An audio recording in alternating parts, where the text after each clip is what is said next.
Assalamualaikum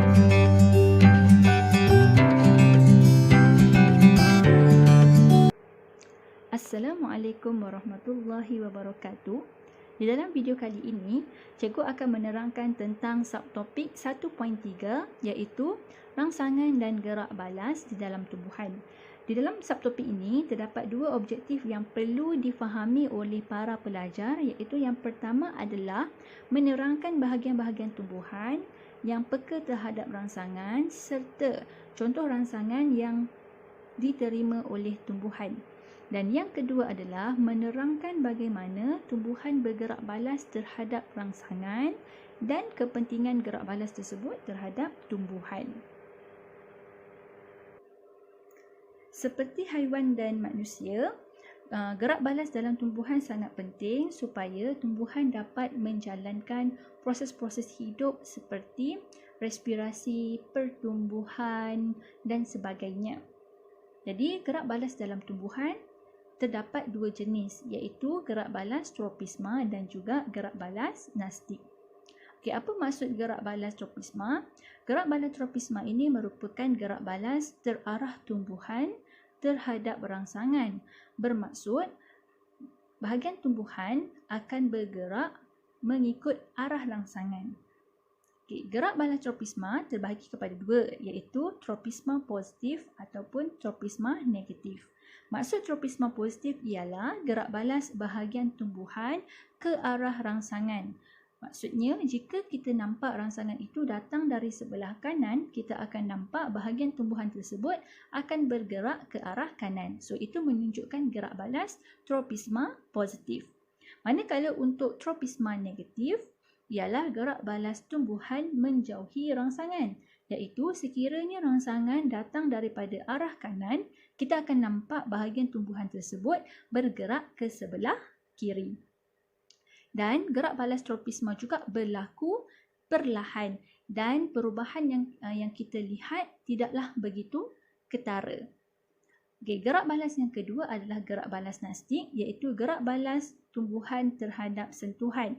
Di mana beza gerak balas nastik dengan gerak balas tropisma ialah gerak balas nastik tidak bergantung kepada arah rangsangan. Contohnya adalah seperti pokok semalu. Pokok semalu sekiranya kita sentuh bahagian hujung, apa yang kita nampak adalah bahagian lain yang tidak disentuh juga menguncup. Menunjukkan bahawa gerak balas itu berlaku tanpa bergantung kepada arah sentuhan. Dan gerak balas nastik berlaku lebih cepat berbanding gerak balas tropisma. Di bawah gerak balas tropisma terdapat 4 jenis gerak balas iaitu fototropisma, hidrotropisma, geotropisma, tigmotropisma.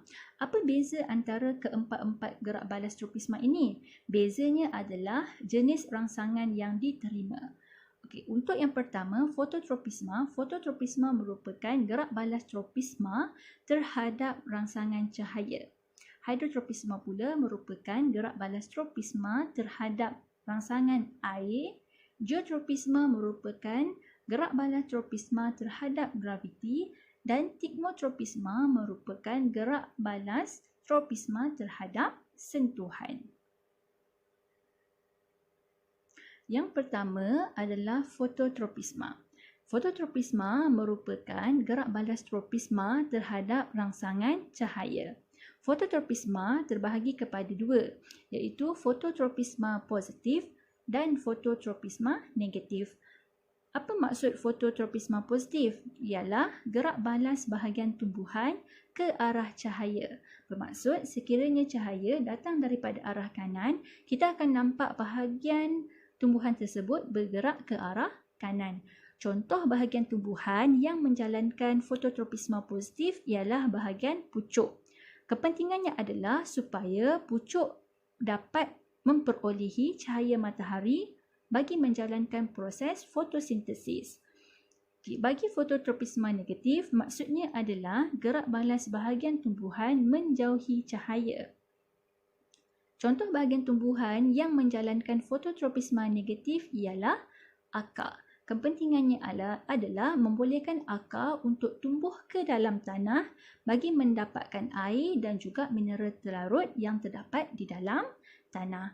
Jadi rajah di sebelah kanan pucuk menunjukkan fototropisma positif, manakala akar pula menunjukkan fototropisma negatif. Gerak balas tropisma yang kedua ialah hidrotropisma, iaitu gerak balas bahagian tumbuhan terhadap rangsangan air. Hidrotropisma juga terbahagi kepada dua, iaitu hidrotropisma positif dan hidrotropisma negatif. Maksud hidrotropisma positif ialah gerak balas bahagian tumbuhan ke arah air. Okey, contoh bahagian tumbuhan yang menjalankan hidrotropisma positif ialah akar. Kepentingannya adalah supaya akar dapat memperolehi air dan juga mineral terlarut di dalam tanah. Okay, yang kedua adalah hidrotropisma negatif, iaitu gerak balas bahagian tumbuhan menjauhi air. Contoh bahagian tumbuhan yang menjauhi air ialah bahagian pucuk. So, kepentingannya adalah supaya pucuk dapat tumbuh tegak ke atas bagi mendapatkan cahaya matahari untuk menjalankan proses fotosintesis. Tropisma yang ketiga ialah geotropisma, iaitu gerak balas bahagian tumbuhan terhadap graviti. Geotropisma juga terbahagi kepada dua, iaitu geotropisma positif dan juga geotropisma negatif. Maksud geotropisma positif ialah gerak balas bahagian tumbuhan ke arah graviti. Contoh bahagian tumbuhan yang menjalankan geotropisma positif ialah bahagian akar, supaya akar dapat mengembusi tanah untuk mendapatkan air dan garam mineral serta supaya akar dapat mencengkam tanah bagi mendapatkan sokongan. Yang kedua ialah geotropisma negatif, iaitu gerak balas bahagian tumbuhan menjauhi graviti. Contoh bahagian tumbuhan yang menjalankan geotropisma negatif ialah bahagian pucuk, supaya bahagian pucuk dapat tumbuh tegak ke atas ke arah cahaya matahari bagi mendapatkan cahaya matahari untuk menjalankan proses fotosintesis. Gerak balas stigmotropisma yang keempat ialah stigmotropisma, iaitu gerak balas bahagian tumbuhan terhadap rangsangan sentuhan. Stigmotropisma juga terbahagi kepada dua, iaitu stigmotropisma positif dan stigmotropisma negatif. Apa maksud stigmotropisma positif? Iaitu gerak balas bahagian tumbuhan terhadap sentuhan dengan cara melilit ataupun berpaut kepada objek yang bersentuhan dengannya. Okay, kenapa penting stigmotropisma positif ni? Ialah supaya membolehkan tumbuhan untuk tumbuh menegak ke atas bagi mendapatkan cahaya matahari, juga untuk mendapatkan sokongan. Contoh tumbuhan yang menjalankan stigmotropisma positif ialah tumbuhan-tumbuhan yang mempunyai dahan ataupun batang yang lembut. Jadi supaya tumbuhan-tumbuhan ini dapat menjala dengan lebih tinggi bagi mendapatkan cahaya matahari. Okey, yang kedua adalah stigmotropisma negatif, iaitu gerak balas bahagian tumbuhan yang mengelak objek yang bersentuhan dengannya kerana objek tersebut menghalangnya daripada bergerak. Okey, contoh bahagian tumbuhan yang menjalankan stigmotropisma negatif ialah akar. Fungsi ataupun kepentingannya adalah supaya akar dapat menembusi tanah dengan lebih dalam untuk mendapatkan air dan juga mineral terlarut tanpa halangan. Jadi di gambar sebelah kanan paling atas itu adalah bahagian tumbuhan yang dipanggil sebagai sulur paut.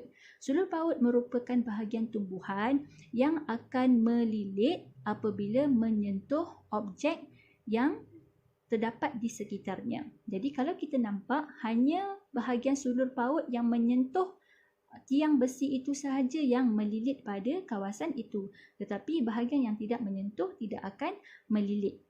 Okey, gambar yang kedua di bahagian tengah kita nampak bahagian dahan tumbuhan tersebut melilit pada batang kayu yang dipacak di tengah sebagai sokongan. Dan gambar di bawah pula menunjukkan bahawa bahagian tumbuhan iaitu akar mengelak batu yang menghalangnya supaya akar tersebut dapat tumbuh lebih dalam menembusi tanah. Dan yang terakhir pada hari ini ialah gerak balas nastik. Gerak balas nastik bukan gerak balas tropisma kerana gerak balas nastik tidak bergantung kepada arah rangsangan. Gerak balas nastik merupakan gerak balas tumbuhan terhadap sentuhan tetapi tidak bergantung kepada arah rangsangan dan pergerakannya berlaku dengan lebih cepat. Selalunya gerak balas ini berlaku sebagai pertahanan. Jadi di bawah terdapat dua jenis tumbuhan yang boleh menjalankan gerak balas nastik iaitu tumbuhan perangkap lalat. Jadi kalau kita nampak lalat tersebut menyentuh bahagian paling kanan tumbuhan perangkap lalat tetapi apa yang kita lihat adalah keseluruhan bahagian tumbuhan tersebut tertutup untuk memerangkap lalat tersebut. So ini membuktikan bahawa gerak balas nastik tidak bergantung kepada arah rangsangan.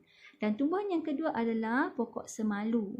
Jadi sama seperti tumbuhan perangkap lalat, apabila kita menyentuh bahagian pokok semalu di bahagian hujung, apa yang kita akan nampak adalah bahagian yang tidak tersentuh juga akan menunjukkan bahawa pokok semalu juga boleh menjalankan gerak balas nastik.